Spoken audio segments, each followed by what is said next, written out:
I'm Kartikeya Sharma, and on point today we are going to talk about as to why Prime Minister's visit to Bangladesh is kicking off such a political storm in West Bengal.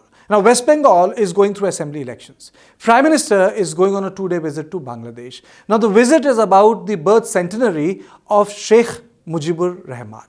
Now, that's the domain of external affairs, which is India and Bangladesh. But it's having ramification in the domestic politics of West Bengal. Issue is why. And at the heart of this issue is the politics of the Matua community, which is part of the larger Dalit community in India. Matua community was established in 1812, which is known as Orkandi Thakurbari. Now, Orkandi Thakurbari is the spiritual headquarter of the Matua community, which is 190 kilometers from Bangladesh.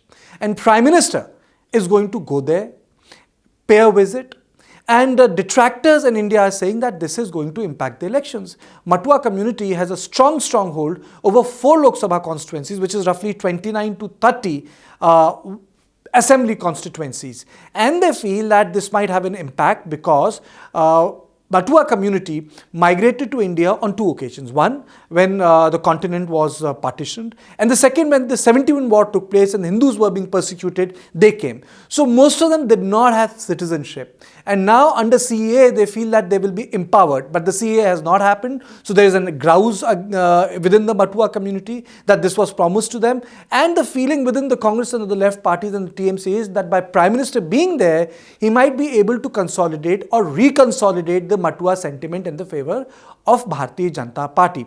But by saying that, we also consulted a lot of former officials of Election Commission of India. They felt that this is not going to have any bearing. You cannot challenge Prime Minister's visit because Bangladesh is not going under elections. There's a mandate for the Prime Minister to forge better relationship with neighboring countries. So anyway, the matter is not going to become sub judice. But the fact is that since the community holds sway in certain segments in the constituencies, this will have an impact. But this is not the first time Prime Minister has been seen visiting temples. In Karnataka, on the last day of voting, Prime Minister was in Nepal. He was seen visiting temples.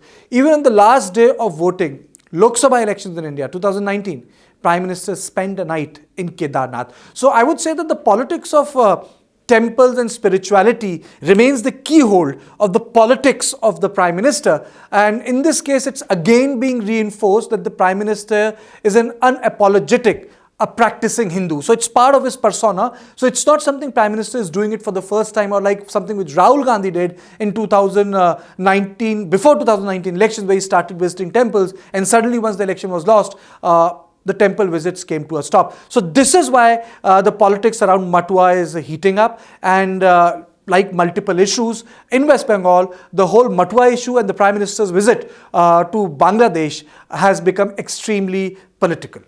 So this is what we have in this special episode of the politics of Matua community, especially in context of West Bengal and the Prime Minister visit to Bangladesh. Thank you.